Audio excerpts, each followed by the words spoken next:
सही समय कभी नहीं आता, जो समय अभी है वही सही समय है। तो हेलो स्टूडेंट्स, तो आज की इस वीडियो में हम किसके बारे में, नीट के आज हम प्रीवियस ईयर बायो का क्वेश्चन पेपर डिस्कस करेंगे, नीट 2019 का। तो हो जाइए स्टार्ट और वीडियो को लास्ट तक देखना अगर आपको सिलेक्शन चाहिए तो। आपका पहला क्वेश्चन है, which of the following cell organelles is present in highest number in secretory cells. Secretion का काम किसका होता है, एक याद रखना हमेशा, गोल्जी बॉडी का होता है।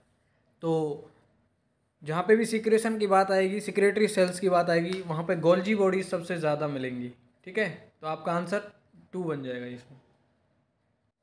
नेक्स्ट क्वेश्चन है, non membranous nucleoplasmic structures in nucleus. मतलब बताओ किसकी बात कर रहा है, ये बात कर रहा है न्यूक्लियोलस की। किसकी कर रहा है, न्यूक्लियोलस, न्यूक्लियोलस।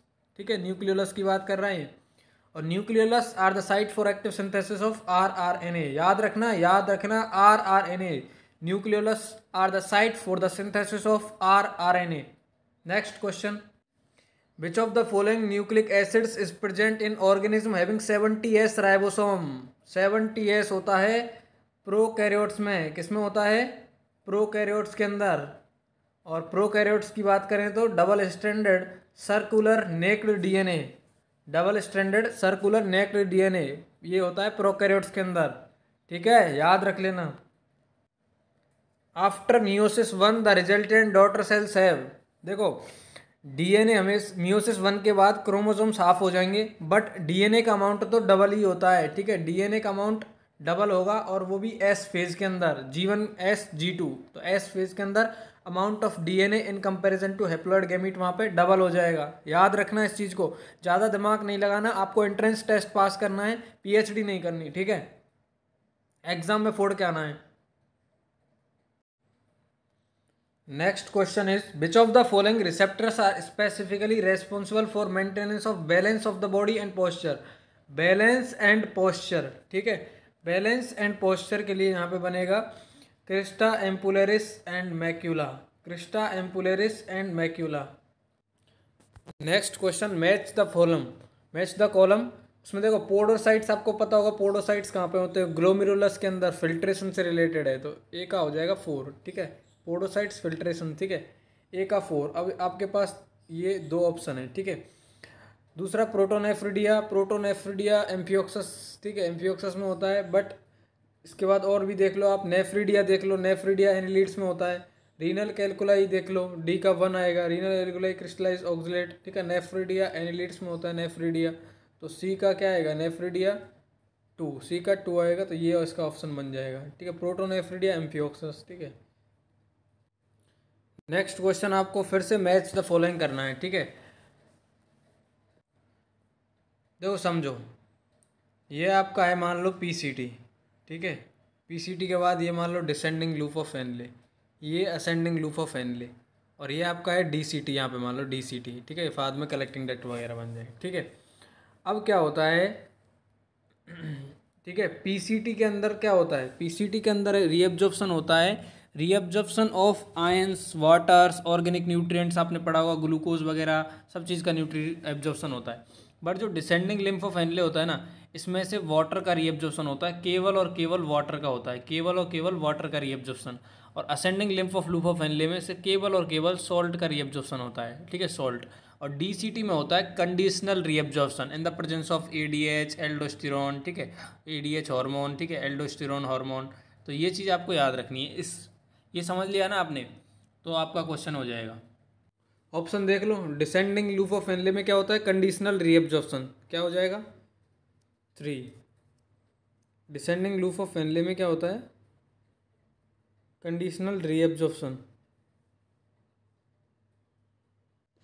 सॉरी मैं ये डिसेंडिंग लूप ऑफ एनले है, डीसीटी नहीं है। डिसेंडिंग लूप ऑफ एनले में क्या होता है, डिसेंडिंग लूप ऑफ एनले के अंदर होता है किसका, डिसेंडिंग लूप ऑफ एनले में केवल वाटर का रीअब्जॉर्प्शन होता है, केवल वाटर का रीअब्जॉर्प्शन होता है। ठीक है, जो डीसीटी होता है उसमें होता है conditional reabsorption of the salt, water and sodium. ठीक है, असेंडिंग में क्या होगा, असेंडिंग में केवल सॉल्ट का होगा, केवल सॉल्ट का एब्जॉर्प्शन होगा। एंड पीसीटी के अंदर सब कुछ ऑर्गेनिक न्यूट्रिएंट्स वगैरह। ठीक है, नेक्स्ट अपना क्वेश्चन है, नेक्स्ट क्वेश्चन है, ठीक है, specialise nodal tissue embedded in the lower corner of the right atrium. इसका मतलब एक ए बी नोड की बात कर रहा है, ठीक है, ए बी नोड की बात कर रहा है। ड्यू टू द, ठीक है, close to the atrioventricular septum delays the spread of impulse to heart apex for about. इतना डिले क्यों करता है वो? इसलिए डिले करता है जिसकी वजह से एट्रिया पूरी तरीके से क्या हो जाए, एम्प्टी हो जाए। एट्रिया और वेंट्रिकल, ठीक है, एट्रिया पूरी तरीके से एम्प्टी हो जाए, जिसके बाद फिर वेंट्रिकुलर सिस्टोल होगा, ठीक है। नेक्स्ट क्वेश्चन है the maximum volume of air a person can breathe after a force expiration. इसको देखो, डायग्राम बताता हूँ आपको, उसको समझना, उसके बाद इससे रिलेटेड आपको क्वेश्चन हो जाएंगे, ठीक है। देखो समझो, ये है अपना tidal volume, normally tidal volume, ठीक है, ये होता है नॉर्मली जो हम ब्रीथ करते हैं। नॉर्मल हम रेस्ट में जब बैठे हैं ना, तो हम जब ब्रीथ इन एंड आउट करते हैं, तो जो होता है टाइडल वॉल्यूम होता है, जो 500 के आसपास होता है, ठीक है, ये होता है। इसके बाद जो होता है टाइडल वॉल्यूम के बाद का जो होता है, वो होता है inspiratory reserve volume, inspiratory reserve volume. और यहाँ पे होता है एक्सपायरेटरी रिजर्व वॉल्यूम, और इसके नीचे भी होता है, ठीक है, इसके नीचे एक्सपायरेटरी रिजर्व वॉल्यूम, वो टाइडल वॉल्यूम होता है, वो होता है वो रेजिडुअल वॉल्यूम, रेजिडुअल वॉल्यूम, ठीक है, रेजिडुअल वॉल्यूम। अब समझो, अब है ना, tidal volume plus inspiratory reserve volume, ये पूरा मिला के होता है inspiratory capacity. Tidal volume plus expiratory reserve volume, ये होता है एक्सपायरेटरी कैपेसिटी। और ये पूरा मिला के यहाँ से यहाँ तक एक्सेप्ट रेजिडुअल वॉल्यूम, वो होता है वाइटल कैपेसिटी, वाइटल कैपेसिटी। इस क्वेश्चन में जो पूछा है, वो पूछ रहा है person can breathe after forceful expiration, मतलब उसने फोर्सफुल एक्सपायरेशन यहाँ तक कर दिया, उसने पूरा ब्रीथ आउट कर दिया फोर्सफुल एक्सपायर, उसके बाद वो कितना ब्रीथ कर सकता है, ये पूरा वो ब्रीथ कर सकता है यहाँ से यहाँ तक। तो वो क्या है, पूरा वाइटल कैपेसिटी, क्या है, वाइटल कैपेसिटी। क्या आंसर बन जाएगा, वाइटल कैपेसिटी। नेक्स्ट क्वेश्चन, देखो ये जो क्वेश्चन है ना, इसको समझने के लिए याद रखना, जो एयर है वो हाई प्रेशर से लो प्रेशर की तरफ जाएगी, हमेशा कंसेप्ट याद रखना। जब हमें इंस्पायरेशन करना है, एयर अंदर लेनी है ना, तो बाहर प्रेशर ज़्यादा होगा, अंदर नेगेटिव प्रेशर होगा, जिसकी वजह से हम इंस्पायरेशन कर पाते हैं। तो इसका आंसर जो बनेगा ना, वो intra pulmonary pressure is lower than atmospheric pressure than during inspiration, ये बिल्कुल सही है, ठीक है, बिल्कुल सही है। Inspiration occurs when atmospheric pressure is less than, गलत। बाहर का कम है, अंदर का ज़्यादा है, तब नहीं होगा, तब एक्सपायरेशन होगा। इस केस में इंस्पायरेशन नहीं होगा, एक्सपायरेशन होगा, ठीक है। Expiration initiate due to contraction of diaphragm, ये भी नहीं है सही, ठीक है, इंस्पायरेशन डायाफ्राम की वजह से नहीं होता है, ठीक है, डायाफ्राम तो कुछ कंडीशन में इन्वॉल्व, ठीक है। Expiration occurs due to external intercostal muscles, ये भी नहीं, ठीक है, इसका आंसर ये बनेगा, ठीक है।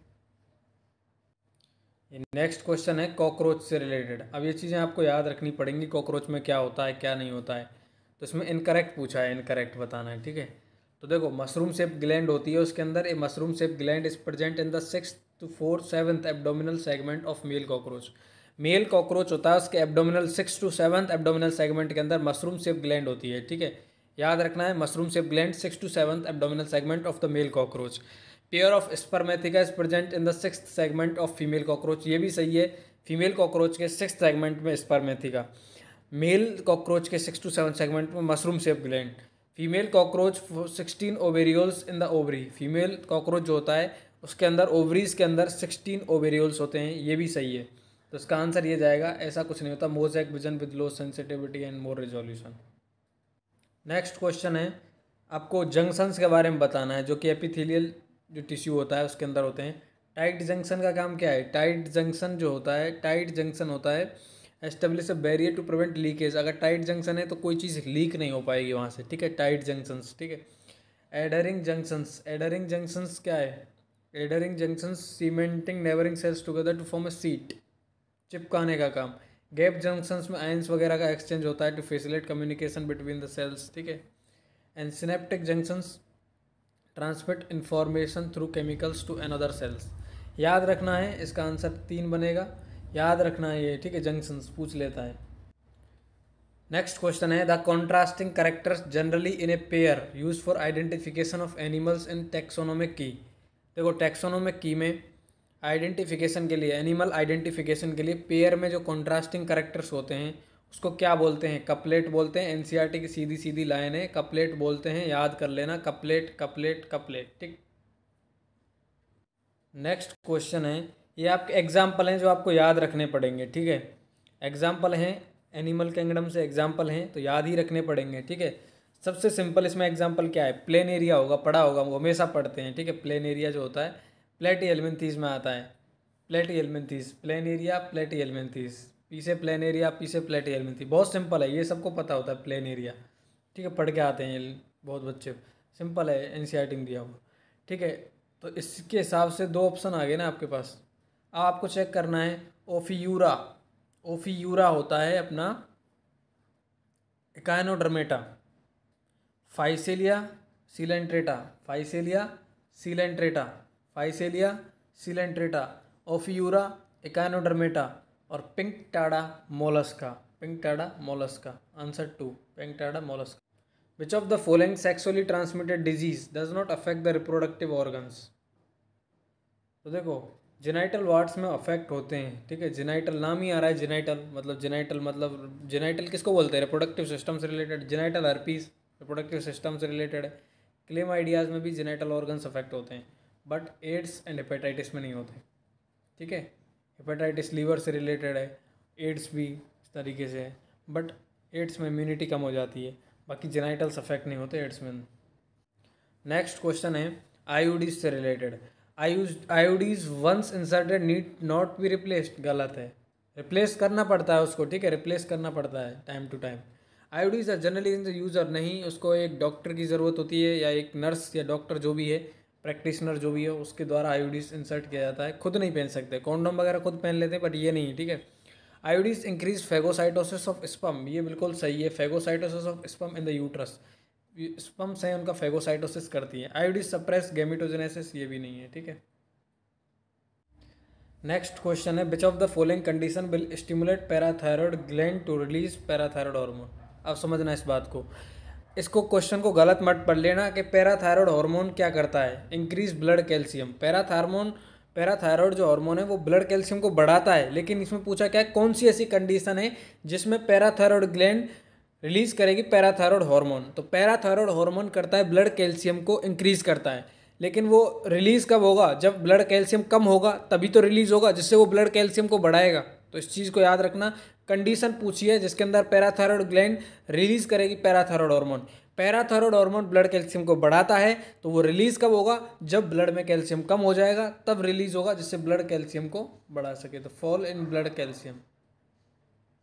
Artificial light, extended work time, reduce sleep time, disturb the activity of. देखो पीनियल ग्लैंड होती है जो हमारा रिदम बना के रखती है, ठीक है, पूरा हम जो इतने बजे उठते हैं इतने बजे सोते हैं, जैसे हम डेली अगर 8 बजे उठते हैं ना, तो 8 बजे में आदत लग जाती है, तो वो पीनियल ग्लैंड की वजह से ही होता है। हमें डे नाइट स्लीप डिस्टर्बेंस होता है, कोई विदेश में रहता है, वहाँ पे उस टाइम दिन है, यहाँ पे रात है, तो वो यहाँ पे आएगा ना, तो वो दिन में सोएगा, रात को जागेगा, ऐसा मतलब ये जो पीनियल ग्लैंड से रिलेटेड फंक्शन होता है, ठीक है। Which of the following disease is autoimmune disorder. Autoimmune disorder में myasthenia gravis, myasthenia gravis is an autoimmune disorder.